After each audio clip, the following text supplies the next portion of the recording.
બંધ લેવો પડશે, બહાર બંધ લેવો પડશે.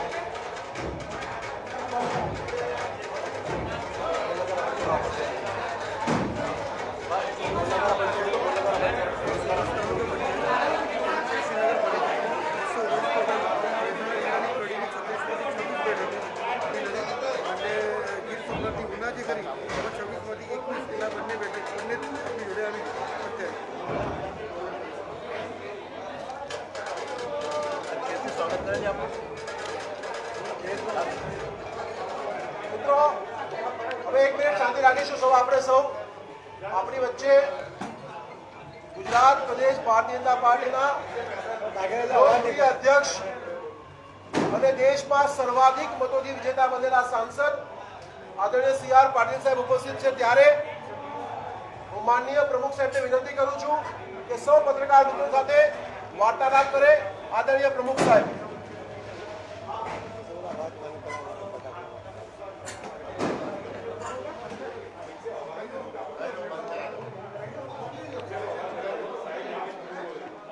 નમસ્કાર મિત્રો.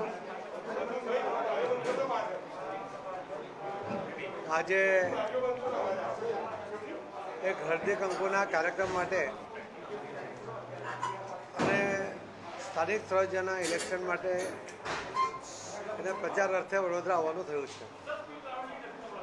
જ્યારે અહીંયા આવ્યા પછી વડોદરાની ધરતી પર પગ મૂકતાની સાથે ખૂબ સારા સમાચારો પ્રાપ્ત થયા છે. અમને હમણાં જિલ્લા પંચાયતની કુલ 24 બેઠકો એ બિનહરીફ ભારતીય જનતા પાર્ટી જીતી ગઈ છે. તાલુકા પંચાયતની 110 બેઠકો એ પણ બિનહરીફ ભારતીય જનતા પાર્ટીના ઉમેદવારો જીત્યા છે. અને નગરપાલિકાની પણ 85 બેઠકો એ બિનહરીફ થઈ છે. કુલ મળીને 219 આ બેઠકો ભારતીય જનતા પાર્ટીના ઉમેદવારો જીત્યા છે. ઉપરાંત કડી નગરપાલિકામાં 36માંથી 26 બેઠકો બિનહરીફ થઈ છે. અને ઉના નગરપાલિકામાં પણ 36માંથી 21 બેઠકો ભાજપના ઉમેદવારો બિનહરીફ થયા છે. એ રીતે કુલ 219 ઉમેદવારો અને 2 સંપૂર્ણ નગરપાલિકામાં ભારતીય જનતા પાર્ટીનો ધ્વજ ફરકે છે. ભારતીય જનતા પાર્ટીને એમાં જીત મળી છે.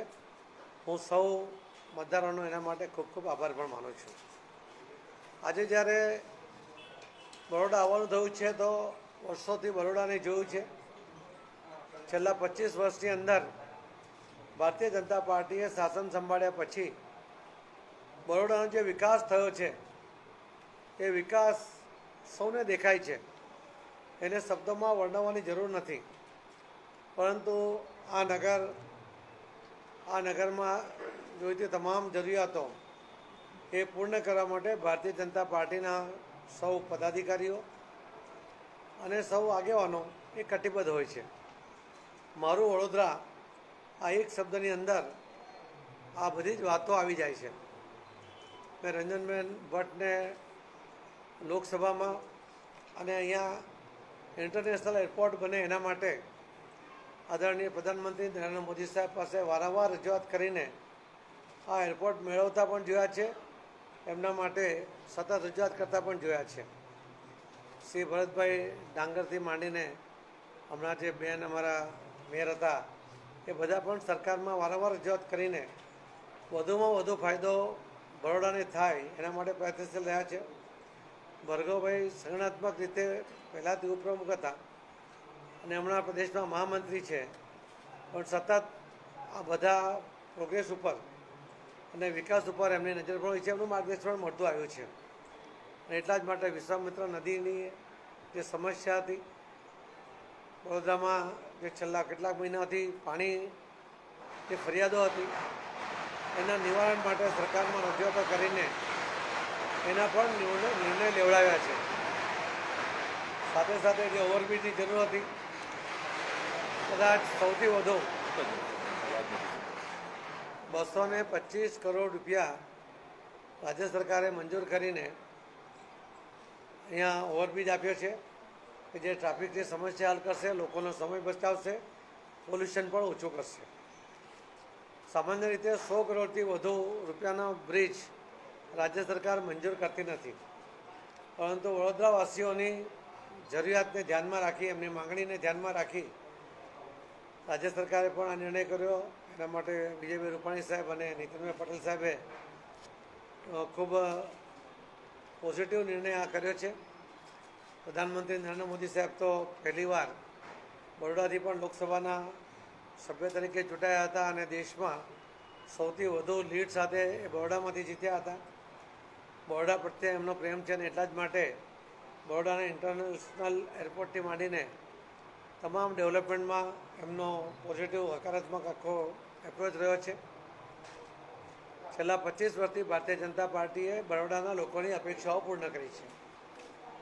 સ્થાનિક સ્વરાજ્યના ઇલેક્શનમાં પણ ભારતીય જનતા પાર્ટી ગયા વખત કરતાં વધુ સીટો મેળવશે. ગયા વખતે 76માંથી કોંગ્રેસ પાસે ફક્ત 13 સીટો હતી.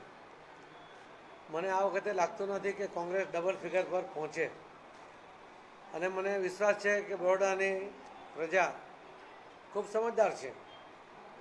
ભારતીય જનતા પાર્ટીએ કરેલા વહીવટ ઉપર એમની નજર પણ હોય છે, એમના સજેશન પણ આવે છે. જ્યાં એમને લાગે છે કે ટીકા કરવા જેવી છે તો બિલકુલ ટીકા પણ કરે છે. એનાથી અમને પણ એમાંથી સુધરીને કંઈક નવું કે સારું કરવાનો પ્રયત્ન કરતા હોઈએ છીએ. તો બરોડાની સૌ જે નાગરિકો છે એમના સાથ અને સહકાર સાથે બરોડાના વધુ ડેવલપમેન્ટ માટે આવતા 5 વર્ષનો જે પ્લાન ભારતીય જનતા પાર્ટીએ અમારા જે શહેરના અધ્યક્ષ છે જે વિજયભાઈ શાહ, એમણે પણ એક માસ્ટર પ્લાન તૈયાર કરાવ્યો છે બધા સાથે મળીને. એના આધારે એમણે એક મેનિફેસ્ટો પણ બનાવ્યો છે અને એના આધાર પર આવનાર 5 વર્ષમાં કયા કયા કામો થશે એને એમણે ચિતાર લોકો સમક્ષ મૂક્યો છે અને લોકોનો ખૂબ સારો પ્રતિભાવ એમાંથી મળી રહ્યો છે. મને આશા છે કે આપ સૌનો પણ જે વર્ષોથી સાથ અને સહકાર મળ્યો છે એ પણ આવનારા દિવસોમાં મળતો રહેશે એવો મને વિશ્વાસ છે. ધન્યવાદ. ડબલ ફિગરમાં નહીં જાય એમ મેં કહ્યું. 76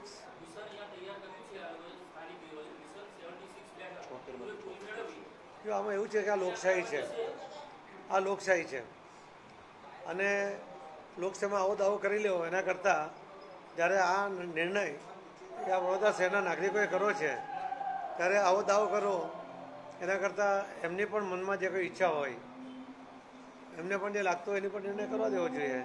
પરંતુ અમને વિશ્વાસ છે કે બરોડાના જે નાગરિકો છે, જે મતદાર ભાઈ બહેનો છે એ ચોક્કસપણે એમને ડબલ ફિગર સુધી નહીં પહોંચવા દેશે. કેમ કે કોંગ્રેસ એ સતત ગુજરાતને અન્યાય કરતો આવ્યું છે, ગુજરાતનું અપમાન પણ કરતો આવ્યું છે. આપણે પરમ દિવસે પણ જોયું કે આસામમાં પણ રાહુલ ગાંધીએ જે રીતે ગુજરાતના લોકોનું, ગુજરાતના વેપારીઓનું અપમાન કર્યું. ગુજરાતનો કોઈ પણ વ્યક્તિ જ્યારે બિઝનેસ માટે બહાર જાય છે ત્યારે પોતાની મૂડી લઈને જાય છે, નવી ટેકનોલોજી લઈને જાય છે, ત્યાં રોજગારીની તકો ઊભી કરી છે. એના કારણે ત્યાં ઇન્ફ્રાસ્ટ્રક્ચર લોકોને મળે છે અને લોકો અમને એટલા જ માટે આવકારે છે. અને એવા સમયે પણ આ રીતે ગુજરાતીઓનું અપમાન એ સતત જે કોંગ્રેસ કરતી આવી છે એનો જવાબ આ વખતે પણ લોકો એને આપશે.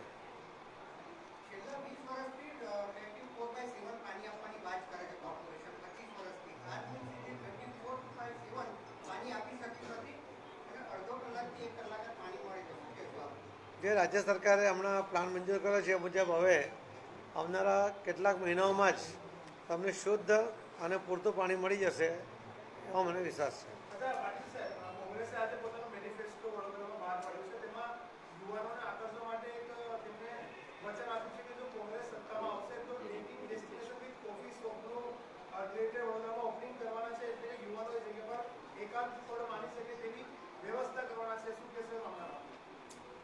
કોંગ્રેસના મેનિફેસ્ટોને કોઈ ગંભીરતાથી લેતું નથી. નહીં તો ઘરના ઘર સહિત, ગરીબી હટાવો જેવા સૂત્રો સહિત ઘણા બધા વચનો કોંગ્રેસે આપ્યા છે. આખા દેશમાં કોંગ્રેસની યોજના મુજબ એક પણ ગરીબીની હટી નથી. કોંગ્રેસની ગરીબી હટી ગઈ, કોંગ્રેસીઓની ગરીબી ચોક્કસ હટી, પરંતુ કોઈ નાગરિકની ગરીબી હટી નથી એ ઇતિહાસ છે. એટલા જ માટે લોકો કોંગ્રેસના મેનિફેસ્ટોને ગંભીરતાથી લેતા નથી. ભારતીય જનતા પાર્ટી જ્યારે મેનિફેસ્ટોમાં કે કોઈ વચન આપે છે એ સ્થાનિક સ્વરાજ્યનું ઇલેક્શન હશે, વિધાનસભાનું હશે કે લોકસભાનું હશે, એ તમામ વચનો ગંભીરતાપૂર્વક પૂર્ણ કરે છે અને જે વચનો આપ્યા એના કરતાં પણ વધુ કામ કરતી હોય છે. જેમ રામ મંદિરની વાત ભારતીય જનતા પાર્ટી કરતી હતી, આજે વચન પૂર્ણ કર્યું છે. 370 અને 35 કલમ રદ કરવાની વાત કરી હતી તો પૂરું કર્યું છે. મેનિફેસ્ટો પહેલાં પણ સ્ટેચ્યુ ઓફ યુનિટી બનાવીને ગુજરાતનું ગૌરવ વધારવાની વાત હતી, એ પણ ભારતીય જનતા પાર્ટીએ નરેન્દ્ર મોદી સાહેબને સપનું પૂર્ણ કર્યું છે. આવા અનેક કામો કર્યા છે અને જો વંજાર કામોની વાત કરી જઈશું તો અહીંયા કથા બેસાડવી પડે, 7 દિવસ એટલા કામો થયા છે. પરંતુ હું ચોક્કસ એટલું કહીશ કે ભારતીય જનતા પાર્ટી જે કહે છે કરે છે, આવનારા દિવસોમાં પણ એમણે જે મેનિફેસ્ટોમાં વચનો આપ્યા છે એનાથી વધુ કામો ચોક્કસ કરશે એવું આપણે ખાતરીપૂર્વક કહી શકું છું.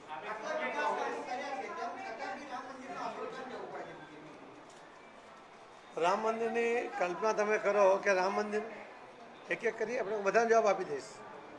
રામ મંદિરનો મુદ્દો એટલા માટે છે કે આખા દેશમાં લોકોની ઈચ્છા હતી કે જ્યાં રામનો જન્મ થયો હતો ત્યાં રામ મંદિર બને. કોર્ટનો નિર્ણય થયો. કોંગ્રેસના સમયમાં બે કોમ વચ્ચે ઉશ્કેરાટ ફેલાવીને કોંગ્રેસ મત ખેંચી જવાનો પ્રયત્ન કરતી હતી. ભારતીય જનતા પાર્ટીના સમયમાં જ્યારે આ મંદિરનો ચુકાદો આવ્યા પછી એક પણ જગ્યાએ છમકલો નથી થયો.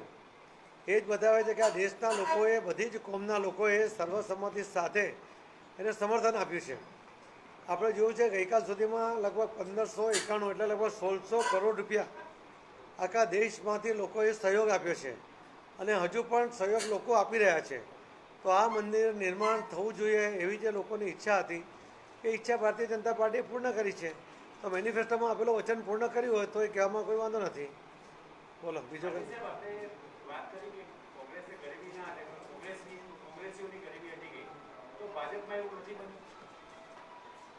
મેં જે આપને વાત કહી કે આ જે સૂત્ર કોંગ્રેસે આપ્યું હતું અને એને મેનિફેસ્ટોની જે વાત આપણે કરતા હતા એ મેં આપની સમક્ષ મૂક્યું છે. ભારતીય જનતા પાર્ટી પ્રામાણિકપણે પારદર્શક રીતે વહીવટ કરે છે. કોંગ્રેસના પ્રધાનમંત્રી જ્યારે રાજીવ ગાંધી હતા ત્યારે જ એમણે કહ્યું હતું કે હું 1 રૂપિયો મોકલું છું તો નીચે 15 પૈસા મોકલે છે. આ કોઈ ભારતીય જનતા પાર્ટીના નેતાના શબ્દો નથી. એમને વડાપ્રધાન જ્યારે પોતે પોતાના ત્યારે તો ગ્રામ પંચાયત સુધી તમામ જગ્યાએ કોંગ્રેસ હતી અને ત્યારે પણ જો 85% કરપ્શન ચાલતું હતું એ જો એમના પોતે રાજીવ ગાંધી કબૂલ કરે ત્યારે અમારે બીજો કોઈ દાખલો આપવાની જરૂર રહેતી નથી.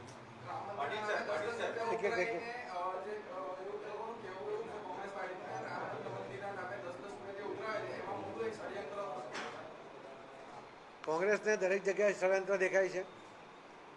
જ્યારે સર્જિકલ સ્ટ્રાઇક થઈ ત્યારે એમણે આપણા દેશના બહાદુર સૈનિકો ઉપર પણ પ્રશ્ન ઉઠાવ્યો.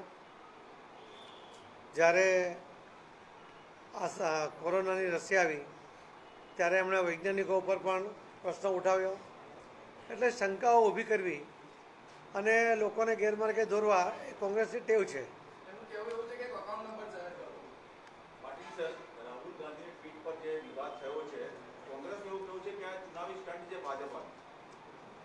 તમે બધા ઇલેક્ટ્રોનિક મીડિયાના પત્રકાર મિત્રો છો.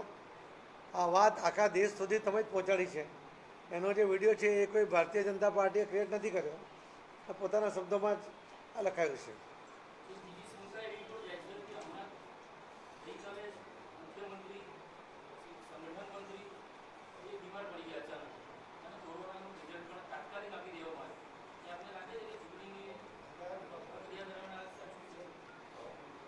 સાચું છે એટલે તો ડૉક્ટરનો રિપોર્ટ છે.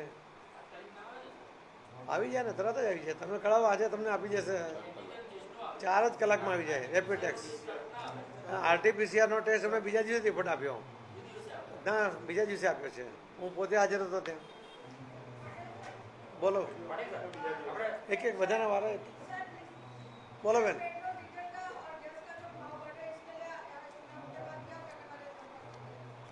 પેટ્રોલ ડીઝલના ભાવ એ ઓપન થઈ ગયા છે. એની જે સિસ્ટમ બની છે એની ઉપર સરકારનું કોઈ નિયંત્રણ નથી. ઇન્ટરનેશનલ માર્કેટ સાથે એના ભાવ જોડાયેલા છે. એનો વધ કે ઘટનો સીધો ફાયદો એ સીધા નાગરિકોને થાય છે. એટલે એમાં સરકારની કોઈ દખલગીરી નથી.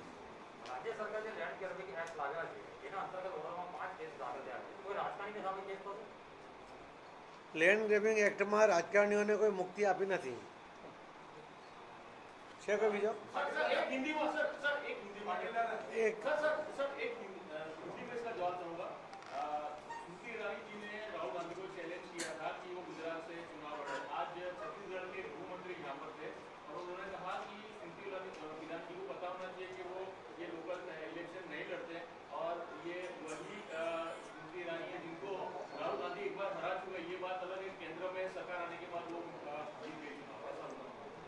राहुल गांधी और स्मृति ईरानी बेनी बच्चे ने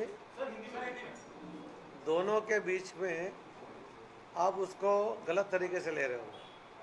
राहुल गांधी कांग्रेस और नेहरू कुटुंब के नाम से कई सालों से उनकी मोनोपोली थी वहाँ जीतने की, और एक भारतीय जनता पार्टी की एक नेता और एक कार्यकर्ता वो वहाँ जाकर उनको हरा देती है. वही उसके घर में जाकर हरा देना वही बात है, बड़ी बात है.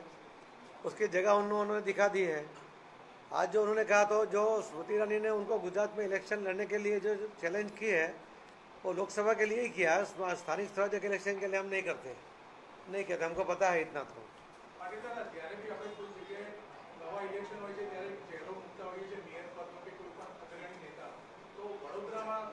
ભારતીય જનતા પાર્ટીમાં એવી સિસ્ટમ નથી. ચૂંટાયેલા લોકો નક્કી કરશે.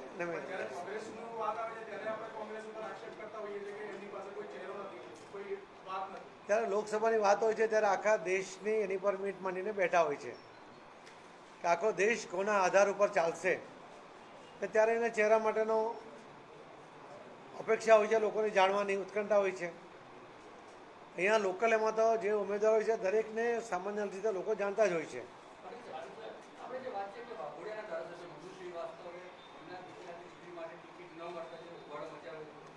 એમણે એમના દીકરી માટે બિલકુલ હોબાળો મચાવ્યો નથી. એમણે સામેથી એવું કહ્યું હતું કે મારી દીકરી ભારતીય જનતા પાર્ટીના જે ઉમેદવારને ટિકિટ મળશે એના માટે જાતે ફોર્મ ભરવા સાથે જશે અને એનો પ્રચાર પણ કરશે.